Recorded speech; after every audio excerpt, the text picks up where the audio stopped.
Boom, boom, boom, boom. Hey, there's a new transformation. Why is Jesus there also? Why are those here? Bright daylight struck my eyes. At first, I didn't pay attention because I was busy saving the game. I can save it. What page am I on? 1? Yeah, let's save it here as day 1. Save game.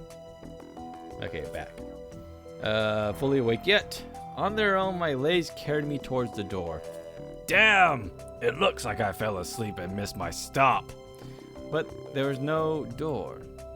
I looked around the bus and realized it was a good old-fashioned lazy instead of the bus on an Icarus model. I froze in shock. How? What? Am I dead? Why is that your first thought? Well, it's not your first, your third thought even. Have I been kidnapped? That probably should have been there before dead. No, why are you insisting that you're dead? I pat myself fiercely, slap myself painfully in the face a few times, bang my forehead. Metal engines drive, you're dead. Anyways, forehead back to the bus seats. Again, that actually looks like one of the people we work with. That looks like Miku, or Mikasa from Titan. It's clear, either I'm still alive, or you can still feel pain when you're dead. But how could this have happened? Maybe I slept for too long, they ended up at the bus depot? And then what? Did they put me in another bus? I rushed out and took a look around.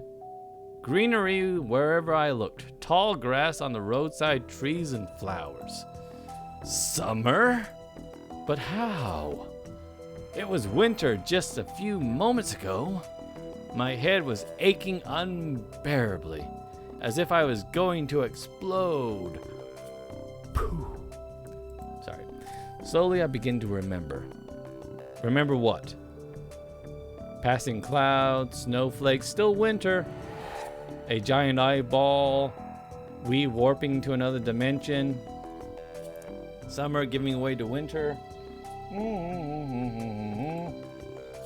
I think I was sleeping, but then how can I remember all of it? And then a gap. What, you went shopping? Some girl leaning over me. She softly whispered something in my ear. Sorry, you're gonna have to get out of the bus. Then a gap again. Again, you bought jeans once. You don't need to buy them twice. Mind the gap. And then I woke up here. Who was that strange girl? Or was she just a dream? For some reason, thinking about her made me feel all calm and warm. And I've tried to make that a my sentence. Let me read it. Calm felt down.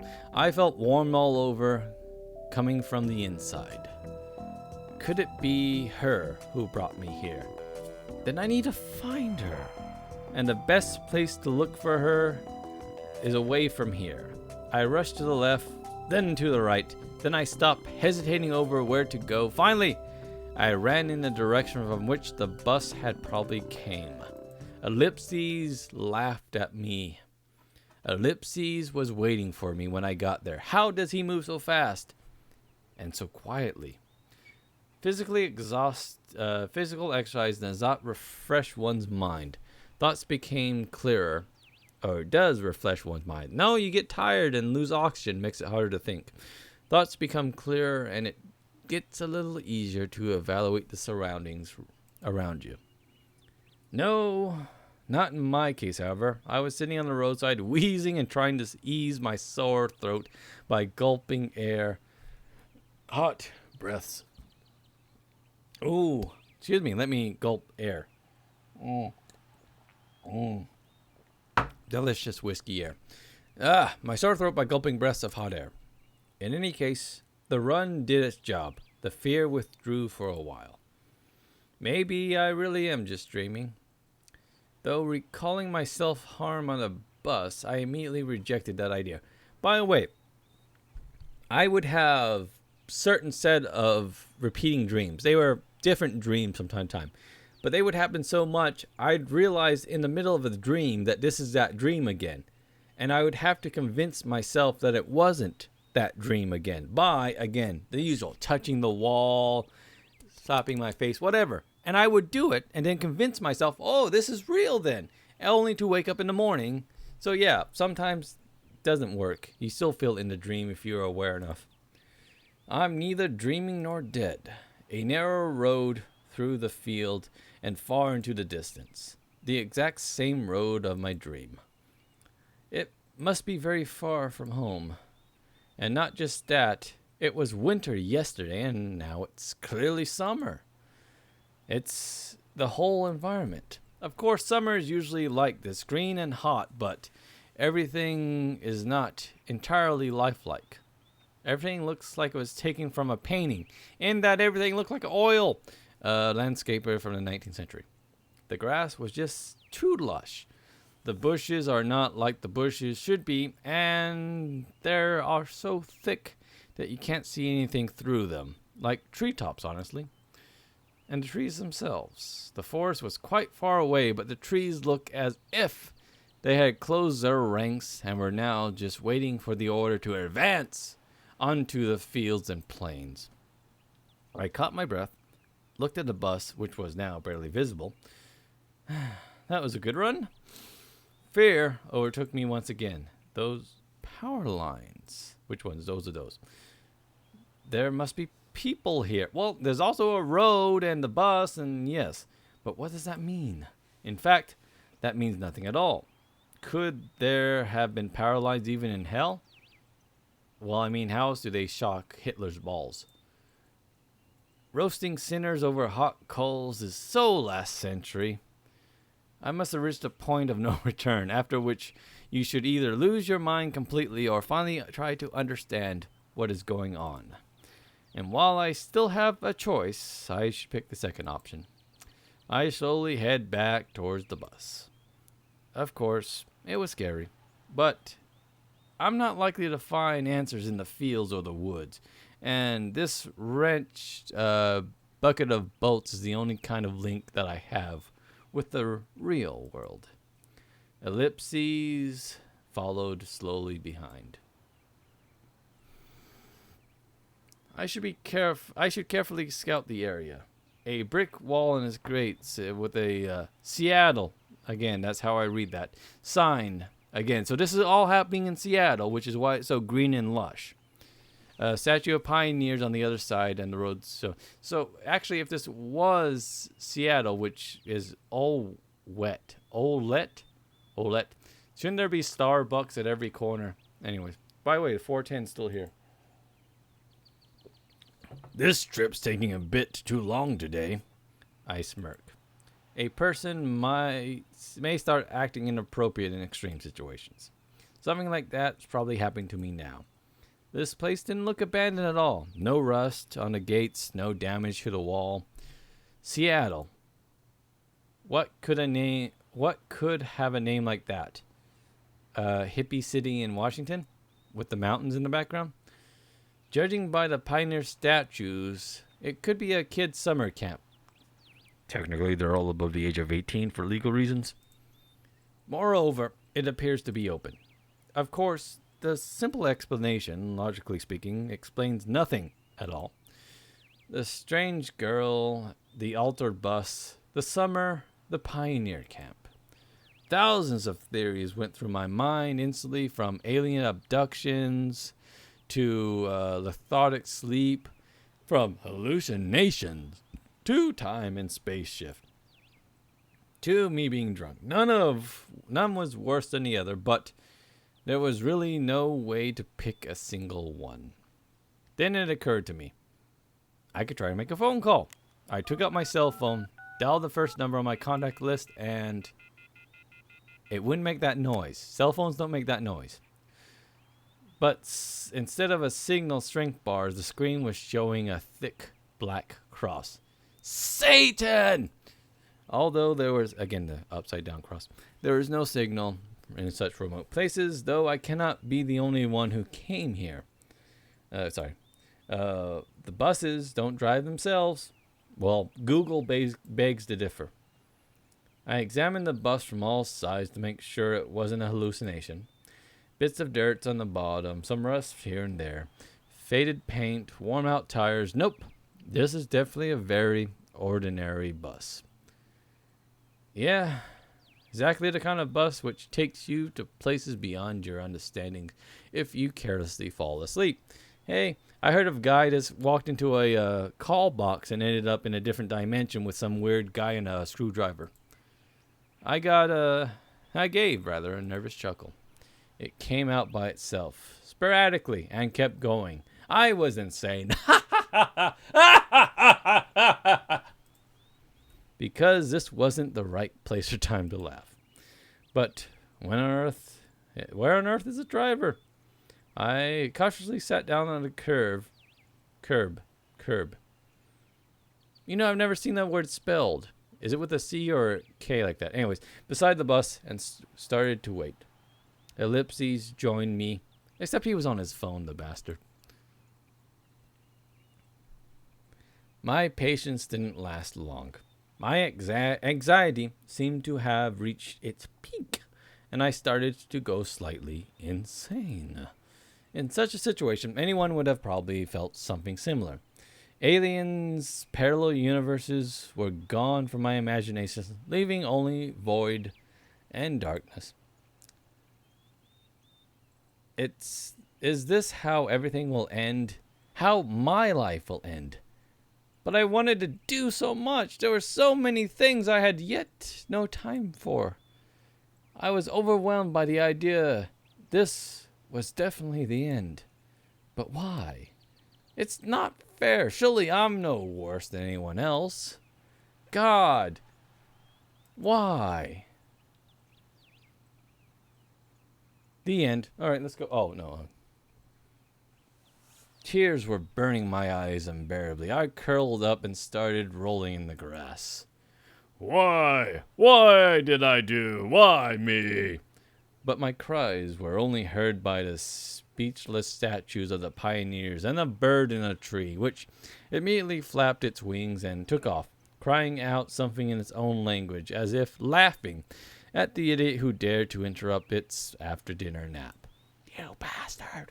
I was left breathless from weeping and just laid quietly, sobbing occasionally. Ellipses patted me on the shoulder.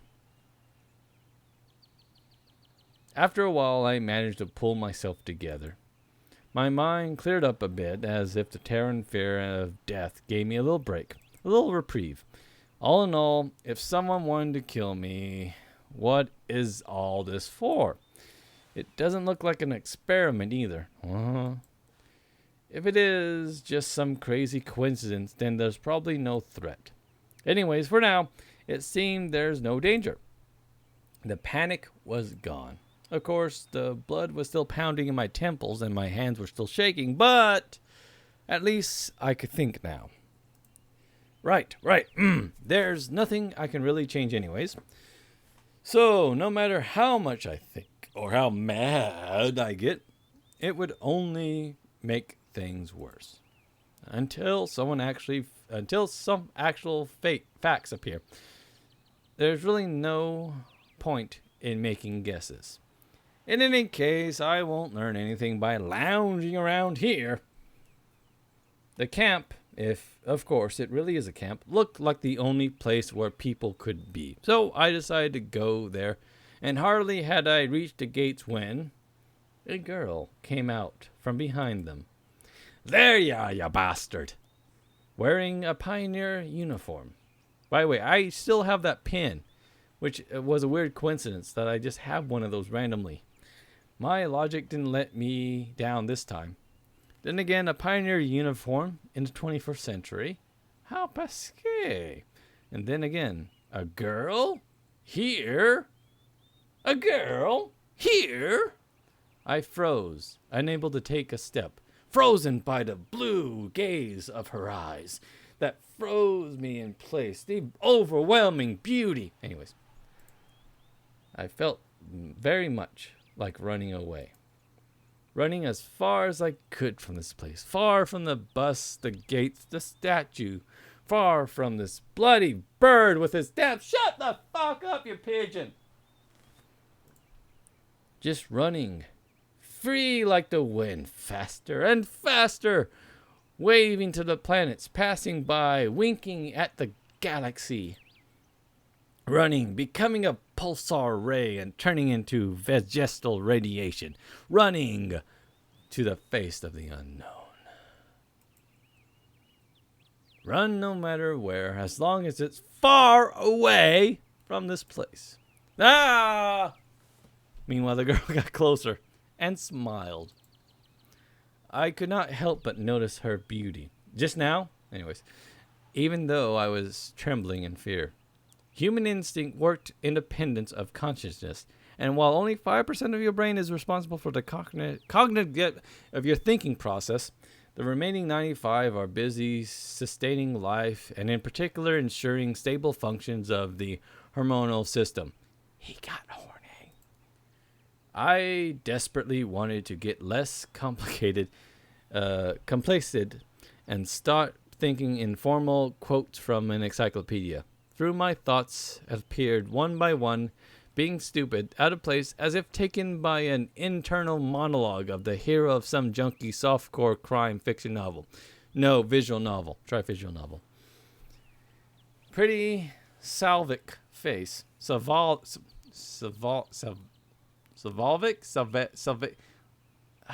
I suck at pronunciation. Salvic. It's like the Russian satellites. Can't say it though. A pretty face nonetheless. Long braids that looked like 2 armfuls of fresh hay. Blue eyes you can drown in. That's my pickup line. Then what? And I actually go talk about green fields you can lay in. Oh yeah, her again. For those who don't know, if this is your first time, I for some reason the first playthrough gave her a Scottish accent. We're rolling with it. By the way, it's a horrible one. Aye, you must be just arrived. Let's reply. That's the only nice thing to do. Yeah. All right then. Welcome, you dumbass. She smiled broadly. Strange. It looked as if she's just a normal girl in front of me. Bah. I shouldn't have returned here. The woods and fields seemed so much better. But what should I do next? Try to speak with her as if she was a human? I mean, come on. The blood was pumping unbearably in my head. At least it was into your head and not somewhere else. From the inside, a little bit more. Pioneer girl would be splattered the gesture of my skull. Aye, what's so funny about that? The girl looked me over. It sent shivers down my spine, and my knees started to tremble. Nothing. Great, then. Get your ass in the gear and let's get going. Oh, what's so great about that? Suddenly a thought crossed my mind. To hell with it all. Forget about the bus behind me. The fact was, it was winter yesterday. It's summer today. I wanted to rip off this itchy jacket and just accept that this is actually happening. Everything is as it should be. All for the best. Maybe I should have kept my pants and underwear on, but damn it, it's too late. Would you happen to know? You should go. Aye, you bastard. You should go to the Kaplina now. She'll tell you everything. I'm rusty with that. Look. You go straight through the gate, turn left at the tree, and then you'll be right there now, don't you know? See, it goes from a little bit that horrible Scottish to my horrible Midwestern. Oh, betcha. Oh, don't you know now? Oh, gee golly. As if she knew what was behind them. Hi, when you get there, you could ask for Olga. She's in the cabin there. You got it? Of course I didn't. Well, I got to go now. Bye-bye, pretty lady. The girl waved her hand at me and disappeared through the gates. It's as if, to her, I was something ordinary. And this show with the bus and travels while awake or asleep were troubling only to me, while everything here was just the way it was supposed to be. Camp leader, pioneer uniform. What are they doing in a historical reenactment here? What are they doing, rather?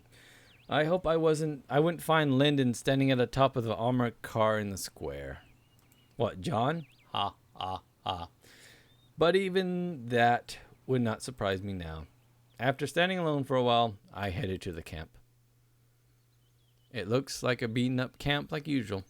About 50 meters ahead, a small one-story house popped up on the left side. The sign read clubs. I was about to come closer when a beautiful purple-haired goddess appeared. When the door suddenly opened and a short girl wearing a pioneer uniform came out. Her pretty face gave me the impression of one suffering from the fate of the whole of all mankind with truly universal sorrow. As soon as she saw me, the girl froze, as if frightened. I froze too, considering that was the best thing to do, to approach or wait, or considering what was the best to do.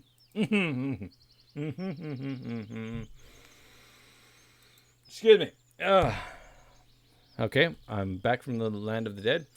Not the worst human instinct, but far from the most logical. If this instinct played poker against deductive abilities, the outcome would be predetermined. And their deductive ability, or at least their semblance, were hinting to me that there was no need to be afraid of this girl. This one, on the other hand, suddenly someone jumped from nearby bushes. A girl waving a big t-shirt with the USSR, as you can clearly see, written on it. Such a perfect reproduction of the age. She looked quite short from a distance and was probably younger than both pioneer girls. Again, all above the age of 18, one of the gates at the door. At least I decided to come closer, but the USSR jumped towards the first girl and started telling her something while wildly waving her arms. Then the other girl turned, seemed confused, and lowered her gaze, remaining silent. I would have probably continued to observe them amusing dialogue, but the USSR suddenly pulled something from out her pocket and started waving it in front of the girl's face. Yes. That something turned out to be a grasshopper. Yee! The first girl squealed. She must not be too keen on insects, as she instantly rushed off towards the place where Lenin presumably made his speech about the worker and peasants' revolution. That is to say, towards the square. And there she goes, electric sliding off to the left. The USS glanced at me, grinned playfully, and dashed off towards her. Not a bad start to the day. I have absolutely no clue where I am, besides that there are some kids here role-playing as pioneers. As far as I can tell, this place is located thousands of kilometers away from my home. It might even be in a different reality. If this was indeed reality, I mean, even around me seemed so real, if a little embellished, that I was starting to think that the fact that my previous life could have been, just a dream. Does that say K on top of it? CCP, there's the USSR again. Again, just looking for all the details I might have missed before. Murray rules. And what am I supposed to do now? Ellipses pointed in a direction. I was picking at the cracks pavement stones when my shoes started aimlessly towards the club building. Excuse me for a second.